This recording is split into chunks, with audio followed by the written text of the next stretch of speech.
Hello, everybody. My name is Marsh, and welcome to my review of the fourth episode of the House of the Dragon TV show. Let's jump into it.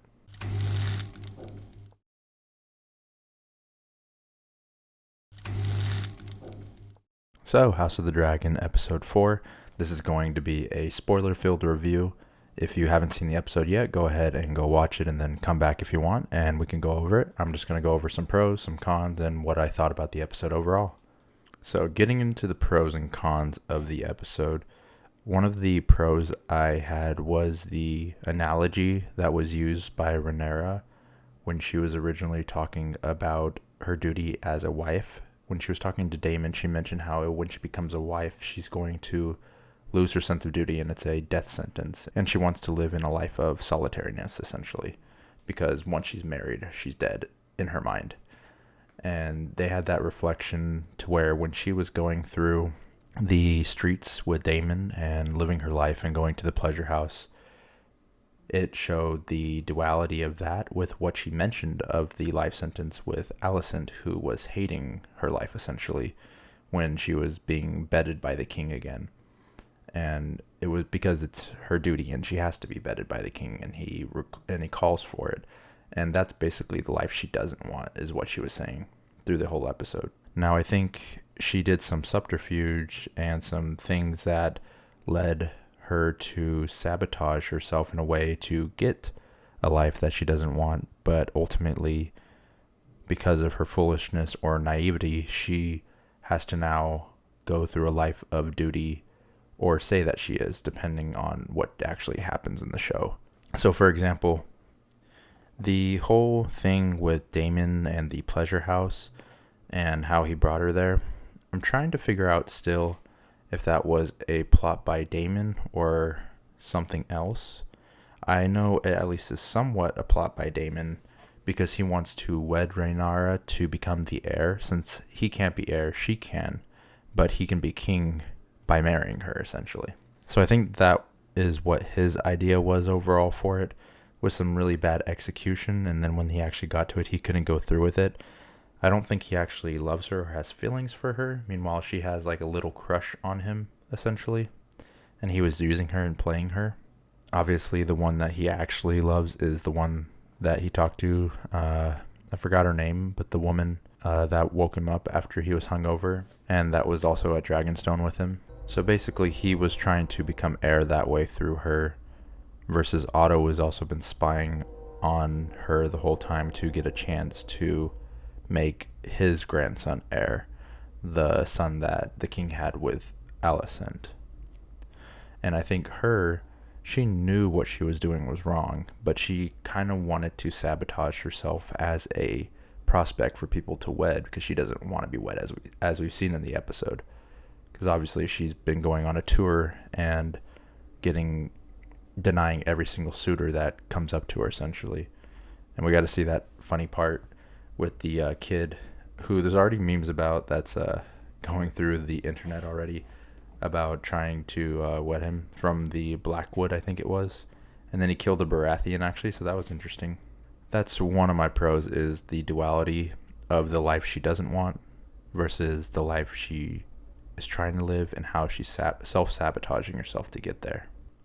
So one of my cons is the confusion of what's happening with everything because of the time skip. So Daemon shows back up, and he comes into the throne room, and he swears fealty to the king. Now, we know this story is leading up to a civil war, so it kind of throws a wrench in there, or just confuses things where you think, oh, he's back, everything's normal now, what's going on here? Why would there be any reason for a civil war? Especially with what we find out at the end episode, where they're planning to wed Rhaenyra to the Valerion son. And so if the most powerful houses are together, why would they even have any issue? And I think it was more of an issue with Daemon's character. Now, if that's what actually happened in the lore, there's not much I can say about it, but I feel like there's no reason for him to be back except to soil Rhaenyra, essentially, from wedding anyone else. I guess his plot is he's trying to get Rhaenyra to marry him, and this was his way of doing that, so that he can become king. But I don't know if it was executed well enough, and we just don't understand what he's doing necessarily. We know he has some type of plot, but why is that the plan he had, to sully her and then marry her that way? I don't know. It's just a little confusing with why that was there, because it kind of just feels like they did that to mess everything up for the king, because everything's starting to go well for them. So I don't know. It was just a little confusing. I don't have like a specific thing to cling on to with that as a con, but it just confused me a bit. Going back to a pro though, one of the pros I enjoyed was the political maneuvering of the king himself in a way, and also his conversations within his own family. So for example, I feel like the conversation he had with Rhaenyra was actually like the first time they actually sort of connected, in a sense that they're working together as a team. Always in the past, there's always some sort of conflict. There was still conflict in this, but it was always, I'm the king, you're the princess. This one's still, I'm the king, but he sort of brought her in with the prophecy. That is a con I have, the prophecy. I think it's kind of cheesy bringing the Song of Ice and Fire into this and putting it on the blade that Aegon the Conqueror had. It's like, really? Do you have to remind us of Game of Thrones and all of that stuff? Because from what I know, that was never really in the book, any of that prophecy or anything like that. It was in like the Song of Ice and Fire, but not in House of the Dragon or Fire and Blood, whatever it was called. My apologies for not remembering. I have an issue with that prophecy, but outside of that, I do like the part where they bring them together and they're actually like working together. She's like, why didn't you ask me about what happened? And then they make a plan, and she actually agrees for once to wed someone, and it seems like they finally realize together shit is hitting the fan and we have to figure this out in a way, if that makes sense. So I actually enjoyed their conversation between Rhaenyra and the king this time out of all the conversations they've had the most. And especially with the developing relationship between Alicent and Rhaenyra and how they're doing that. She kind of brought her back into her fold to betray her trust and then lie to her, but then also strengthen the trust in a way. But now we'll see what happens with Alicent now that the Hand of the King is no longer the Hand of the King. Otto has been taken out of his position, so we'll see how she reacts to that. But I don't suspect her to do anything specific. Maybe grow a little colder towards the king now that her father isn't pushing her to do everything. She obviously doesn't love him like he quote-unquote loves her, because she doesn't want to be there when he's bedding her. Obviously, you can tell by the way they filmed the scene and everything. And also, what happened with Otto, I think it's going to start forming a bit of suspicion in the king's mind, to where he may question Alicent in some ways, thinking she's working for her father, and it's going to cause some sort of conflict between them. We'll see what it does. I'm assuming it's going to time jump again, so we'll see if that actually like plays in together. But one more thing, a pro that I kind of like, is when Rhaenyra was with Daemon in the streets and they go to see the play, and she can see the perspective of how everyone views her through the play and through the banter. Then Daemon lets her know these are the people you're ruling. You need to know what they think about you, and essentially, and it's good advice, honestly, before he does a bunch of shitty stuff to her. But I do enjoy that part, which leads me into next con with the stupid little chase scene. Like, really? You're going to go running off in this dangerous place you've never been, where there's multiple thugs and other people? Yeah, you have Daemon there, but like, it only takes a second for someone to grab you or him to lose sight of you or something. Is really just stupid and kind of like childish. That was my main gripe with it. It's just childish and out of place, especially for the show and the things that it shows going forward.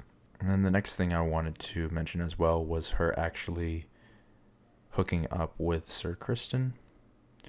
Does she actually love him, or does she just have this idea of lust in her mind, or she just wants to get that out after being denied by Daemon? I don't know. I think she does like him, but obviously they can never be wed, and no one can ever find out about them, because she is technically sold not by Daemon but by Criston. And I thought it was a stupid thing for Criston to do, but obviously it happened, and I guess they have feelings for each other, so we'll see what happens with that. They were kind of building up to that anyways, so that was expected. But overall for the episode, it was okay. I do enjoy certain parts more than others. I think the sex scenes were a bit much in this, or unnecessary. I feel like they filled a chunk of the episode that could have been filled with more plot. They could have faded to black, or just shown portions of it. They went on a little bit, but I guess they were trying to build the moment or the scene itself. since they're never going to really have love together anyways, I don't think it was necessary to have that long of a sex scene, if that makes sense. They could have done something else to help establish something else. Overall, though, I'd probably give it a 6.5 out of 10, maybe a 7 for the episode. Let me know what you thought about it in the comments down below. Let me know if you have any predictions going forward. And what do you think about the show so far? Anyways, if you liked the video, feel free to like and subscribe. And I will see you guys next time. Bye-bye.